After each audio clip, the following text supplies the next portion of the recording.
शेरू शर्मा आपका स्वागत करती हूँ अपने YouTube चैनल पे जीनियस टेक सॉल्यूशन में। फ्रेंड्स, आज हम इस वीडियो में एक अनदर अपडेट आपके साथ शेयर करने वाले हैं। आज हम इस वीडियो में बात करने वाले हैं इंपोर्ट एक्सपोर्ट सर्टिफिकेट के बारे में कि इंपोर्ट एक्सपोर्ट सर्टिफिकेट आपको बनाना है तो आपको किस तरीके से बना सकते हैं। हम खुद भी इसको अप्लाई कर सकते हैं। बेसिक से आपको नॉलेज होनी चाहिए, आप इसको बना सकते हैं। तो आज हम इस वीडियो में देखने वाले हैं कि अगर आपकी LLP फर्म है तो आपको उसमें क्या क्या डॉक्यूमेंट्स रिक्वायर्ड रहेंगे अगर आप LLP के नाम से बनाना चाहते हैं। एज यू नो फ्रेंड्स कि जो हमारा आईसी कोड होता है वो हमारा पेन बेस होता है, जो हमारा पेन नंबर होता है वही हमारा आईसी कोड होता है। तो डिटेल में इस वीडियो में देखने वाले हैं कि LLP फर्म का आपको इंपोर्ट एक्सपोर्ट सर्टिफिकेट किस तरीके से बनाना है। फ्रेंड्स, अर्लियर मैंने आपके साथ डिस्कस किया था कि यहाँ पे डिटेल में मैंने आपके साथ डिस्कस किया हुआ है कि इंपोर्टर एक्सपोर्टर सर्टिफिकेट के क्या बेनिफिट्स हैं, आगे क्या क्या आपको उसके फायदे होते हैं। तो वो भी आई बटन पर लिंक कर दूंगी, वहां से आप इसको देख सकते हैं। बिना देरी किए आज समझते हैं कि LLP फर्म का आपको रजिस्ट्रेशन किस तरीके से करना है, इंपोर्ट एक्सपोर्ट सर्टिफिकेट आप किस तरीके से बना सकते हैं। यहाँ मैंने सिंपल से आपके लिए पीपीटी रेडी की है। तो देखिए यहाँ पर आपको क्या क्या डॉक्यूमेंट्स आपको रेडी रखने हैं। सबसे पहले आपको आपके पास जो है LLP फॉर्म का जब आप बना रहे हैं तो LLP कॉर्पोरेशन सर्टिफिकेट आपको चाहिए होगा जो इशू करती है MCA। साथ ही आपको चाहिए होगा pan card of the LLP। Mandatory होता है ये क्योंकि पैन नंबर पैन बेस ही होता है हमारा IEC, तो इसके लिए आपको पेन चाहिए। साथ ही सर्टिफिकेट ऑफ इनकॉर्पोरेशन में कुछ डिटेल्स होती हैं वो हमें फर्दर ऐड करनी रहती है। यहाँ पर आपका LLP का एक नंबर होता है, आइडेंटिफिकेशन नंबर, वो आपको ऐड करना रहता है। LLP में आपका क्या राइट्स हैं, क्या ड्यूटीज हैं, वो आप यहाँ पर डाल सकते हैं। यहाँ पर साथ ही आपको पार्टनर, जितने भी आपके LLP में पार्टनर्स हैं उन सबकी डिटेल्स चाहिए होती हैं, जैसे कि आपका पैसे से डिटेल होगी, पैन हो गया, आधार हो गया, ये सब चीजें आपको डाली रहती है। क्योंकि पेन के बेस पे आपको वहां पर पैन नंबर डालना है। आपको एड्रेस प्रूफ के लिए आपके पास आधार कार्ड में आपका करंट एड्रेस होता है, जो भी एड्रेस है आपका वो आपको यहाँ पर डालना रहता है। मैंडेटरी फील्ड्स होती है तो ये आपको रिक्वायर्ड रहेंगी। साथ ही आपको जितने भी LLP है, LLP से अगर आपके कोई ब्रांचेस हैं तो वो भी आप उसमें ऐड कर सकते हैं, तो उनके रिस्पेक्ट पे भी आपको सेम ही डॉक्यूमेंट्स रहेंगे। आइडेंटिटी प्रूफ के लिए इलेक्ट्रिसिटी बिल आप डाल सकते हैं, रेंट एग्रीमेंट आप डाल सकते हैं, प्रॉपर्टी टैक्स आप डाल सकते हैं। साथ ही आपको यहाँ पर बैंक अकाउंट आपके पास होना चाहिए जो LLP के नाम से होना चाहिए, वो आपको कैंसिल चेक की वहां पर रिक्वायरमेंट होती है। फाइनली आपको जो एप्लीकेशन सबमिट करनी रहती है तो आप उसको DSC से सबमिट कर सकते हैं या फिर पर्टिकुलर किसी पार्टनर के आधार कार्ड से भी उसको वेरीफाई कर सकते हैं। ये बेसिक से रिक्वायरमेंट होती है आपको IEC कोड बनाने के लिए। अब इसके लिए आप ऑनलाइन अप्लाई कर सकते हैं। इसकी गवर्नमेंट की फीस रहती है वो आपको पे करनी है, और प्रोफेशनल जो चार्जेस रहते हैं वो आप अपने एज पर अपने नॉलेज के हिसाब से आपको चार्ज करने रहते हैं। बेसिक जो इसकी फीस रहती है वो इसकी 500 रुपीज फीस रहती है जो गवर्नमेंट के चार्जेस हैं, और जो प्रैक्टिशनर है वो लगभग इसके 2000 से लेके 5000 तक IEC कोड के चार्ज करते हैं। पढ़ते हैं DGFT की साइट पर। इसके लिए सबसे पहले आपको रजिस्ट्रेशन करने के लिए आपको DGFT की साइट पे जाना है। ये DGFT की साइट है। यहाँ पे जैसे ही आप जाएंगे सबसे पहले यहाँ पे जाना है आपको अप्लाई फॉर IEC पे। सबसे पहले आपको जब भी आप रजिस्टर कर रहे हैं, IEC कोड बनाना है आपको, तो आपको पहले रजिस्टर्ड करना है। रजिस्टर करने के लिए आपको यहाँ पे एंटर करना है आपको इंपोर्टर एक्सपोर्टर। साथ ही आपको यहाँ पे फर्स्ट नेम डालना है, लास्ट नेम डालना है, करेक्ट ईमेल आईडी डालनी है और एक्टिव ईमेल आईडी डालनी है, क्योंकि इस पे ही आपके जो OTP है और ID पासवर्ड इसी पर ही शेयर की ईमेल पर ही शेयर किए जाते हैं।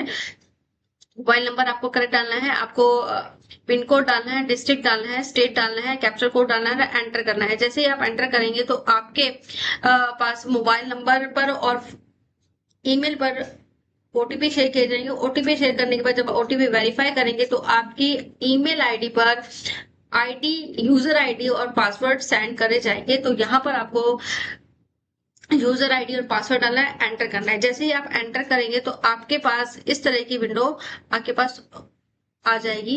देखिए इस तरह की विंडो आपके पास खुल जाएगी।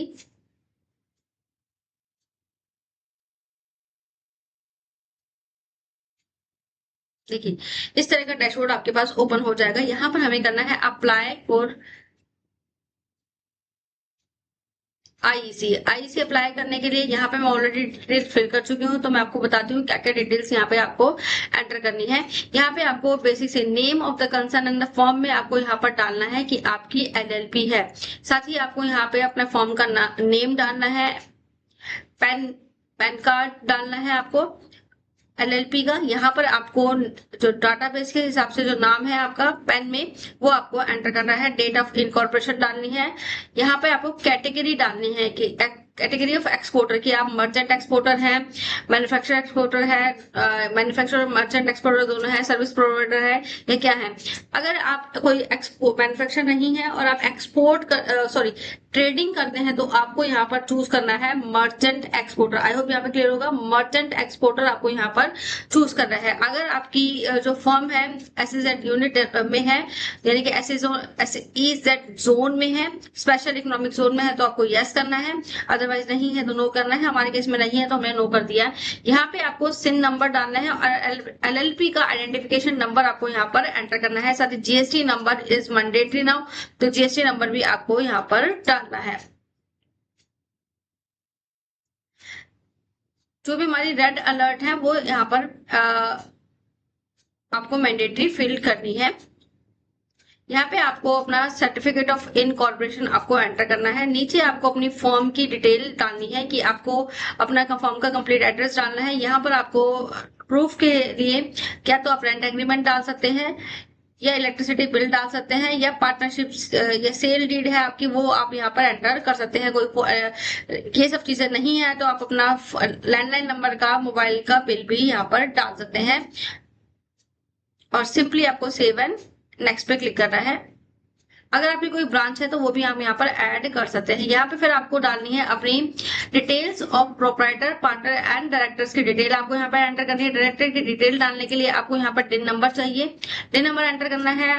पर्टिकुलर पार्टनर का आपको इंडिविजुअल पैन नंबर डालना है, नेम डालना है, डेट ऑफ बर्थ डालनी है, और यहाँ बेसिक से डिटेल डालनी है। टाइटल डालना है, मिस्टर है, मिसेज है, नेम डालना है, उनके फादर नेम डालना है। लैंडलाइन का जो भी आपका एड्रेस है वो एड्रेस आपको यहाँ पर ऐड करना है। मोबाइल नंबर आपको यहाँ पर डालना मैंडेटरी, जितनी भी स्टार फील्ड है वो आपको डालना मैंडेटरी है। और यहाँ पे सिंपल से आपको ऐड कर देना है। जितने भी पार्टनर्स हैं आप सबकी डिटेल ऐड कर सकते हैं। यहाँ पर ऐड करने के बाद आपको सेव एंड नेक्स्ट पे क्लिक करना है। जैसे आप 7x पे क्लिक करेंगे, यहाँ पर आपसे बैंक की डिटेल मांग रहा है, तो बैंक की डिटेल आपको यहाँ पर डालनी है। जब हम एलएलपी की बात कर रहे हैं तो हमारी पार्टनरशिप फर्म है, और तो यहाँ पर हमें जो बैंक अकाउंट की डिटेल डालनी है आपको बाय नेम, यानी कि आपका जो बैंक है अकाउंट होल्डर नेम, वो आपके फॉर्म के नेम पर होना मैंडेटरी है। यहाँ पे आपको अकाउंट नंबर डालना है, अकाउंट होल्डर नेम डालना है, आईएफएससी कोड डालना है, बैंक के नेम डालना है कि आप कौन सा बैंक है, बैंक की ब्रांच डिटेल डालनी है, और यहाँ पे आपको प्राइमरी में चूज करना है। आप यहाँ पे 2-3 बैंक ऐड करना चाहते हैं वो भी कर सकते हैं, लेकिन किसी एक प्राइमरी को भी आपको यहाँ पर चूज करना है। साथ ही यहाँ आपको बैंक की आप कैंसिल चेक यहाँ पर अपलोड कर सकते हैं। इस तरीके से डिटेल्स आपको ऐड करनी है। सेव एंड नेक्स्ट पे क्लिक करना है। सेव एंड नेक्स्ट पे जैसे क्लिक करेंगे, यहाँ पर आपको प्रेफरेंस सेक्टर्स आपके डालने हैं। क्या गुड्स है या सर्विसेज हैं जिसकी आप इंपोर्ट और एक्सपोर्ट करना चाहते हैं, तो यहाँ पर आपको टिक करना है। तो यहाँ पर आप इस तरीके से जो भी आपका रिलेटेबल है वो आप यहाँ पर डाल सकते हैं। तो फाइनली आपको इतनी ही बेसिक डिटेल आपको डालनी थी। इसको डालने के बाद आपको अपना प्रीव्यू यहाँ पर जरूर करना है कि जो आपने डिटेल्स डाली हैं वो यहाँ से आप प्रीव्यू कर सकते हैं। यहाँ प्रीव्यू कर लीजिए। प्रीव्यू में आपकी कोई गलती है तो आप उसको ठीक कर लीजिए, नहीं तो बाद में फिर आपको अमेंडमेंट डालनी पड़ेगी। उसके बाद नेक्स्ट है आप अपना नेक्स्ट आपको यहाँ पर आप गवर्नमेंट की फीस देनी है। फीस देने के लिए आपको यहाँ पर क्लिक करना है। यहाँ पे आप ई आधार से भी कर सकते हैं और डिजिटल सिग्नेचर भी कर सकते हैं। तो यहाँ पे हम ई आधार से करने वाले हैं। यहाँ पर सिंपली आपको ओके करना है, कंटिन्यू करना है।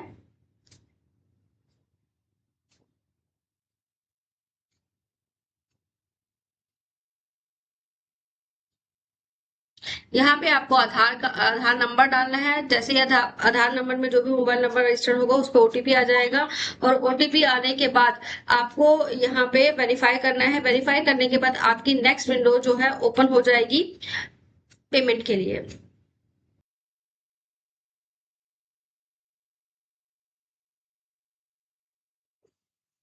पेमेंट करने के बाद देखिए इस तरीके से हमारे पास आ जाएगा कि पेमेंट सबमिट हो चुकी है, और आपकी थोड़ी देर बाद आपका जो है आईसी कोड आपके पास आ जाएगा।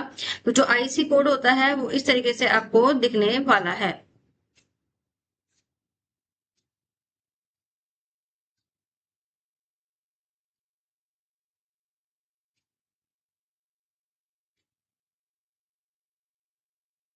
देखिए इस तरीके से आपके पास जो है सर्टिफिकेट आ जाता है, यहाँ से आप डाउनलोड कर सकते हैं। मैंने आपको यहाँ पर दिखा दिया। तो सिंपल सा प्रोसेस है आईसी कोड अपनाने का। बनाने के लिए आप इस तरीके से आईसी कोड बना सकते हैं। आई होप फ्रेंड्स ये वीडियो आपके रिलेवेंट रही होगी। अगर आपको हमारी वीडियो अच्छी लगती है, वीडियो कंटेंट अच्छा लगता है, तो प्लीज वीडियो को लाइक कीजिएगा, शेयर कीजिएगा और मेरे चैनल को सब्सक्राइब कीजिएगा, जो कि बिल्कुल फ्री है। Thank you for watching me.